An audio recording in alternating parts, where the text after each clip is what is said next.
This is a little article taken based off of a new York Times article. And this is titled, Navy Pilots Reported Multiple UFO Sightings Off the East Coast. And this is just a shorter article of the big New York Times article. I'll read it down. Fighter pilots for the U.S. Navy claim to have seen UFOs off the East Coast during training missions in 2014 and 2015. A new report from the New York Times says pilots reported the unusual sightings to their superior officers, and in one instance almost collided with the strange aircraft. In some cases, the unidentified aircraft performed maneuvers that were beyond the physical limits of a human crew. Well, that we know of. They haven't taken an astronaut ice cream yet, but we'll see.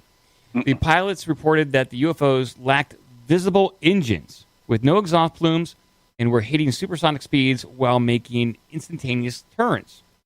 These things would be out there all day, Lieutenant Ryan Graves, an FA-18 Super Hornet pilot who had been with the Navy for 10 years, told the New York Times. Keeping an aircraft in the air requires a significant amount of energy. With the speeds we observed, 12 hours in the air is 11 hours longer than we'd expect.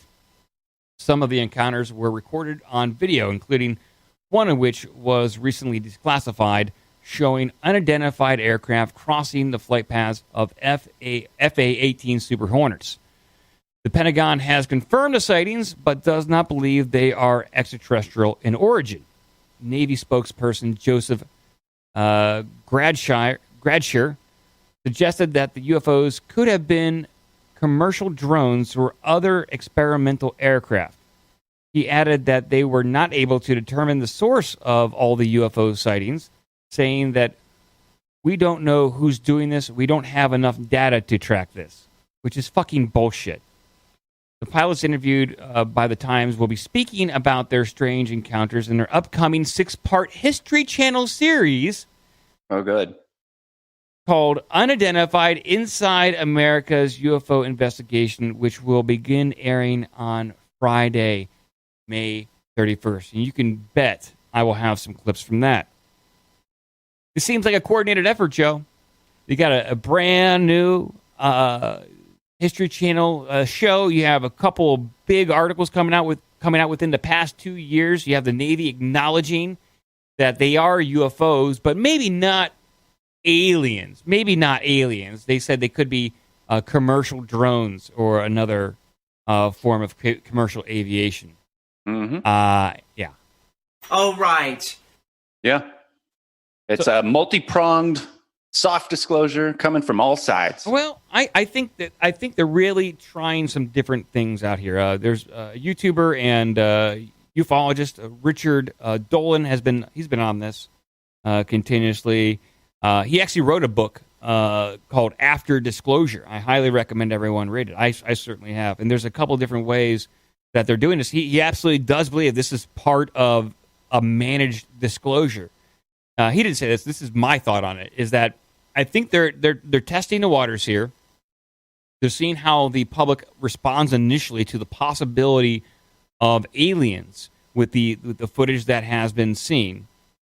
I think that they could easily pivot. If people are too standoffish with the aliens and are becoming too fearful, I think they could easily pivot all the lights in the sky, the craft, to some sort of space jellyfish. What do you think about space jellyfish? I don't know. Like, I'm serious about this. Some sort of like high altitude fish. High altitude, fast moving jellyfish. Do you still have to pee on where it stung you? I don't think, and I think that's an urban myth. I don't think you do that. No, I think it does work. Does it? Okay. I'm pretty sure that you can pee on a jellyfish sting or something like that. Well, we'll be trying that at the meetup. So you're like it's an organic thing in the sky. That's around. I think that if people are getting a little too fearful of like aliens and actual extraterrestrial civilization out there, that they might try to pivot to something that's a little bit more organic and doesn't have a mind.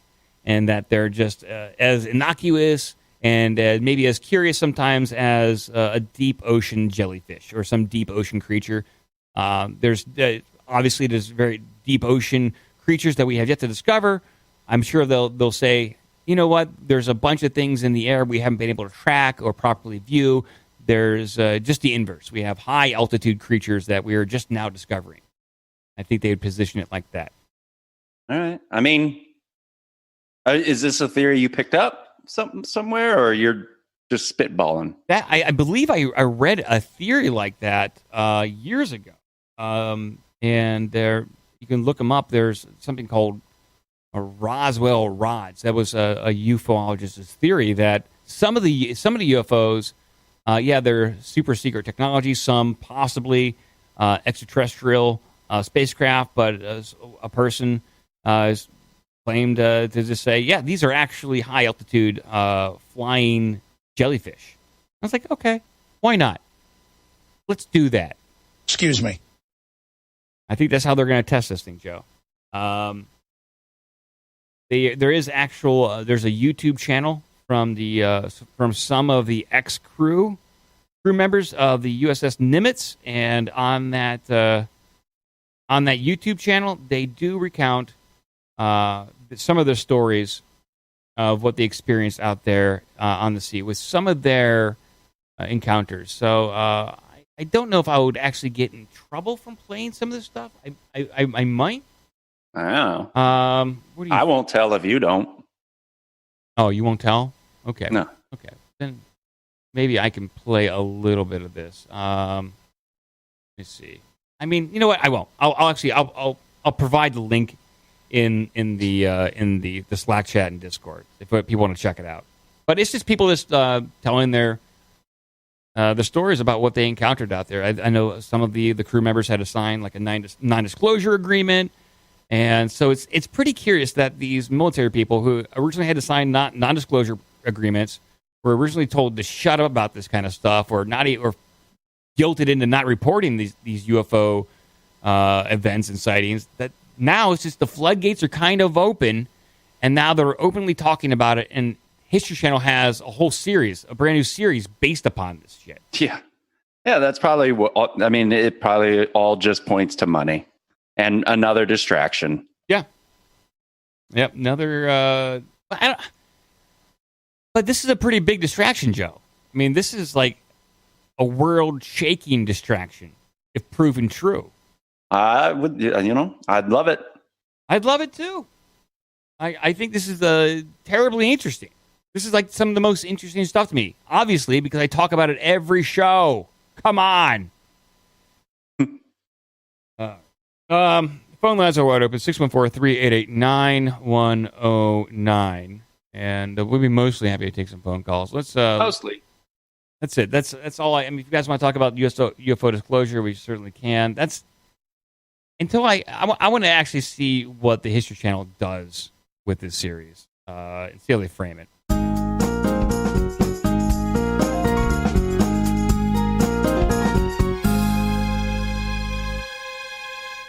I think I'll have to say the space aliens are breeding with humans, according to a university professor. Until next show. Caller, you are on the air. This is John, Johannesburg, FEMA Region 3. Hey, John, what's going on? I want to talk about aliens. Okay. Uh-huh. Wait. So, when I was a young man, when you guys were young men, aliens were like scary, right? There was Alien Autopsy. X-Files had scary themes. I don't even remember one benevolent alien theme in X-Files. You know what I mean? Yeah, it was always nefarious. It was always like they're coming to do something to you, and it's probably not good. They took his sister. But they're kind of, they're kind of sweet now, right? They're not so mean anymore. And people are even like, boy, I hope the aliens come and fix everything and, kill Donald Blanc and all that jazz. I have been seeing that quite a bit. And that theory has been going around that the aliens are observing us to possibly one day step in and fix the Earth and all of our problems. But I don't know if I buy that.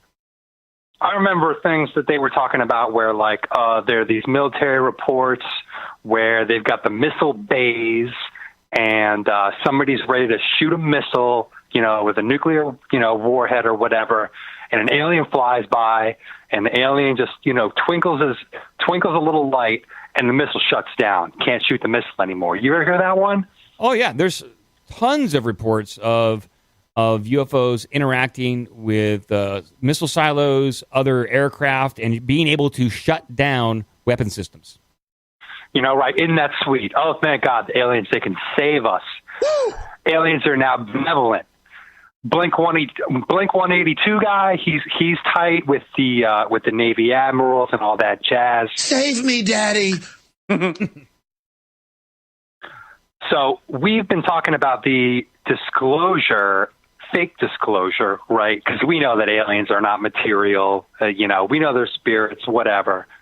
But we've talked about fake disclosure, where an external threat is going to unify the Earth and bring in one world government, right? Because we're so fucking scared. I'm with you. We're not being. That's right. We're not being geared up for that. We're actually being geared up for a benevolent godlike entity. So here's what I think. Disclosure is going to be a benevolent, all-knowing, practically godlike alien. They're going to Project Bluebeam over the Levant, and then they're going to drop a bunch of orbital nukes on Iran, totally glass Iran, and then the aliens are going to say, we did that because we're benevolent. That huge Dresden-style civilian slaughter, we did that because we're all-knowing. We were God the whole time. We were protecting our chosen people. And we're all going to say, thank you, aliens. That's my contribution. It always goes back to the Jews, doesn't it? I don't know. I didn't say anything about any sort of sophisticated populations like that. I would adjust it. I would say that the aliens just to amend your theory here is that all the damage would get done, then the aliens come down so they can be the arbiters of peace and be benevolent and be an all-knowing and wise culture to teach us. Because I think so. You're going to have some shit popping off before they come down. I don't think they come down and then it happens. I don't think that works. This might also help to explain all of the shitty CGI that have been in the movies lately. It's been highly underwhelming. I agree. For years now, right? You think they're all hired? So all the good ones are hired out. They've got actually tight CGI in the works, and they're just getting us conditioned to like lame stuff, so that in a few years they can roll out the current up-to-date CGI and show us video of these aliens, like at the holding tribunals, trying war criminals and orbiting peace, and it'll be convincing, right? Because we just saw Avengers Endgame, and it looks so bad, But how is anybody? And Joe's gotta be with me here. How can anybody believe anything they see on TV with all the deep fake video stuff going on, and with how good technology really is? You're gonna need some really, really concrete proof, some video proof, before anybody's going to believe it, at least for me, considering everything that we read. Yep. It's not going to be enough. But, who knows? I mean, people believe the OK symbol thing. They went with that. With all this preconditioning, we're ready to believe it. We want to believe it. Yes. And that is sort of the danger with deep fakes, is that they'll say something plausible, nobody's worried about them saying something ridiculous. It's something that's almost plausible, and fake quotes and fake quotes in mainstream media and all this stuff. It only works because we've been primed for it for the last couple of years. And alien disclosure, sweetheart aliens, they've been priming us on this for a while. Well, they've been priming us. They initially started off with good aliens, with E.T. and Close Encounters of the Third Kind. Then it switched in the mid-'90s to the evil aliens with Independence Day and Mars Attacks. And I don't know if is it swinging back to the good guy aliens. I haven't seen too many movies where big, powerful, great blockbuster movies where the aliens come and save us and are nice. I haven't seen that yet. So maybe you're right. Maybe you're right. All right, blow me up. I love you. Absolutely. Bye. He's so good. And he talks with an intensity. If you want to join the Slack or Discord, give us an email at ourbigdumbmouth@gmail.com. Check out obdmpod.com for all the social media and donation links. Be a part of the magic.